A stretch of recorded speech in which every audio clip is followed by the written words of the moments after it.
Olá, meus irmãos, sejam bem-vindos ao nosso plano de leitura bíblica em ordem cronológica. E durante esse plano de leitura bíblica, nós estamos fazendo diversos comentários sobre aquilo que nós estamos lendo. E hoje nós vamos responder a seguinte pergunta relacionada à leitura de Gênesis 1. A pergunta que nós vamos responder é: qual a importância prática de crermos em uma criação em 6 dias, 6 dias literais? Bom, tudo aquilo que Deus diz, tudo aquilo que Deus fala, tem uma importância prática, porque Jesus diz que a palavra de Deus, ela é instrumento de santificação. Ele diz isso em João capítulo 17, na sua oração sumo sacerdotal. Jesus pede ao Pai que nós fôssemos santificados pela palavra dele. E toda a Bíblia tem um efeito santificador. Logo, não tem como separar no Evangelho teoria de prática. Aquilo que nós cremos a respeito da palavra de Deus terá um efeito prático de santidade em nossas vidas. Então, qual é o efeito prático de crermos em 6 dias literais? Bom, como nós respondemos em outro vídeo aí da nossa série, do nosso canal, em Gênesis 1, quando Deus fala sobre a criação em 6 dias, são 6 dias literais, que são equivalentes ao período de dias. Agora, em 2020, 24 horas, é a mesma duração dos dias de Gênesis 1. E nessa duração, nós vimos então que o texto não está falando sobre um tempo de Deus, como alguns pensam, até porque nesse sentido Deus não tem tempo, ok? Isso é muito importante entender. Não existe, nesse sentido, um tempo de Deus como se Deus estivesse inserido em uma dimensão temporal diferente. Na verdade, a Bíblia ensina que Deus é atemporal. Deus não está sujeito ao tempo, ele é atemporal. O tempo é uma criação de Deus, o tempo foi criado por Deus. A estrutura temporal, como nós a conhecemos, é uma criatura de Deus. E essa é uma das coisas que Gênesis 1 fala que Deus criou. Gênesis 1 diz que Deus criou os céus e a terra, diz que Deus criou o homem, diz que Deus criou os animais, e dentro dessa criação de Deus é dito também que Deus criou a estrutura temporal como nós a conhecemos. Então, o homem só pode existir enquanto criatura temporal. O homem não é Deus. E não sendo Deus, o homem não existe na eternidade. O homem não existe como um ser eterno.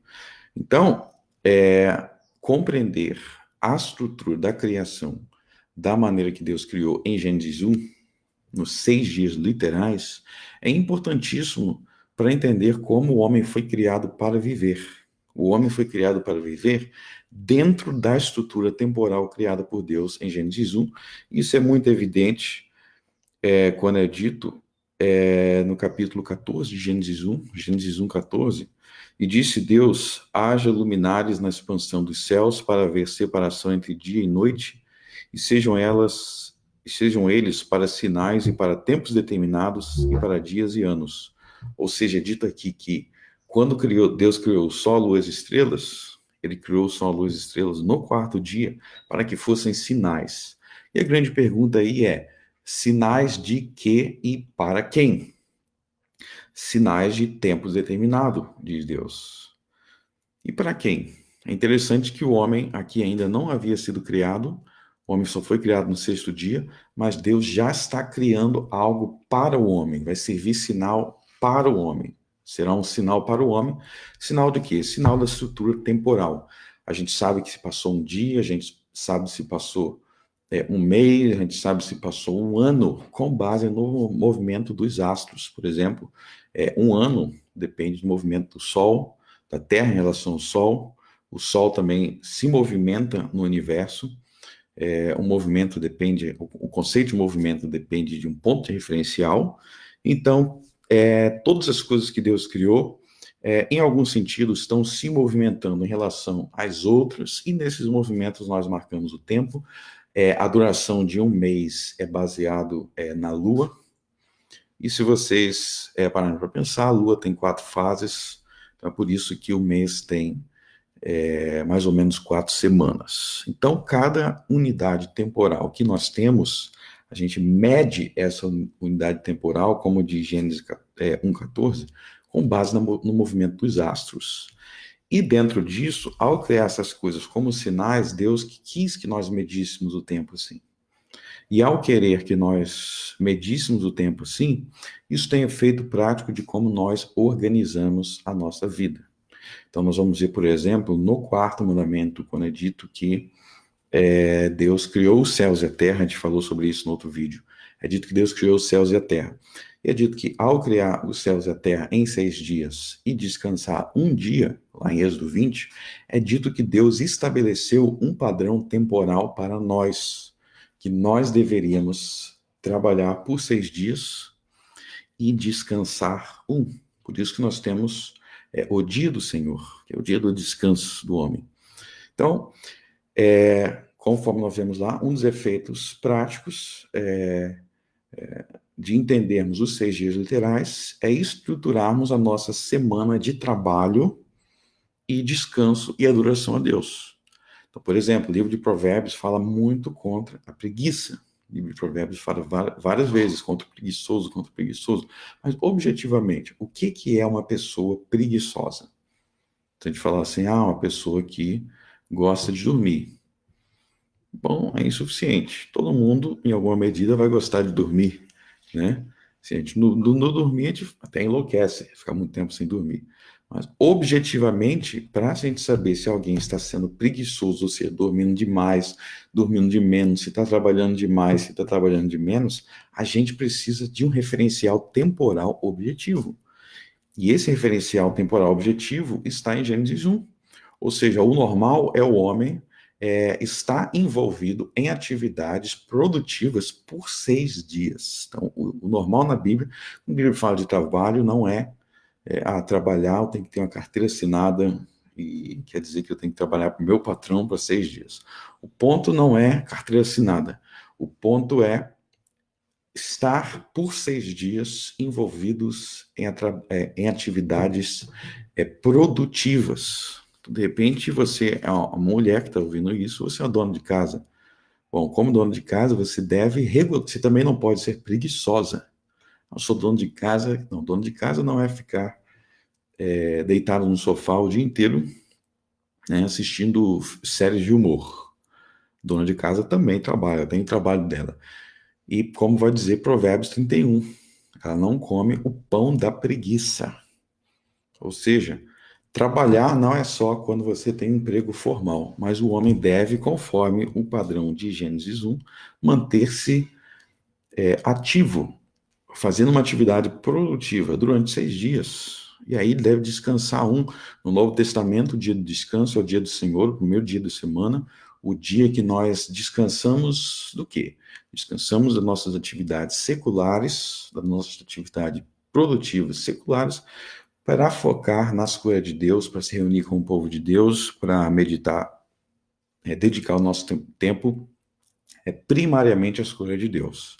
Então, só aí nós vemos que o padrão de Gênesis 1, dias literais, vai nos proporcionar uma estrutura temporal para regermos a nossa vida, entre trabalho, descanso, adoração.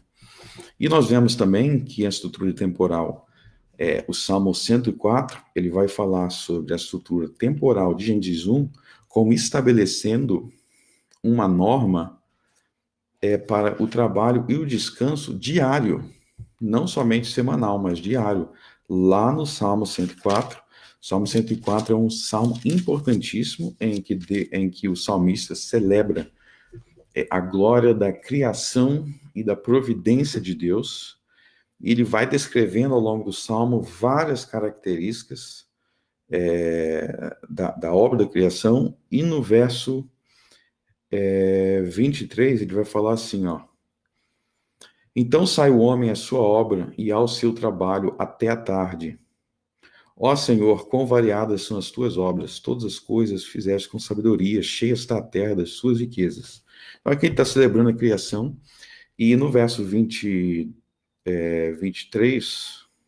não vou ler o salmo todo aqui, mas no verso 23 ele fala basicamente que o horário normal do homem trabalhar é durante o período claro. Lá em Gênesis 1, Deus criou o mundo, e ao criar o dia, ele divide o dia entre período claro em período escuro, entre o período que é governado pelo Sol e o período que é governado pela Lua, em Gênesis 1. E aqui o salmista vai falar que dentro dessa estrutura temporal, o normal é o homem estar ativo durante o período claro, e aí ele entra, aí quando entra o período da tarde, a palavra tarde na Bíblia é a parte ali do pôr do sol, onde começa a escurecer, e quando começa a escurecer, se torna escuro, é o período em que normalmente ele começa a descansar, encerra o trabalho dele, para de trabalhar, ele vai começar a descansar. Isso é algo muito importante para o dia de hoje, né? A gente pensa, tem que trabalhar todos os dias, tem que trabalhar 6 dias. Mas qual é o horário normal de trabalho? Diariamente nós também precisamos de descanso. Nós temos um período de trabalho e um período de descanso. O período de descanso, segundo o Salmo 104, é o período da noite. Tanto que os empregos, se a gente olhar para o mundo moderno no Brasil, os empregos que as pessoas têm que trabalhar durante o período noturno, normalmente aí existe na legislação brasileira uma necessidade do empregador pagar mais para essa pessoa.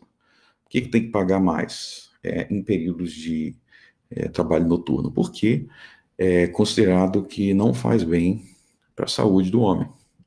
Não faz bem para a saúde do homem virar a madrugada acordada.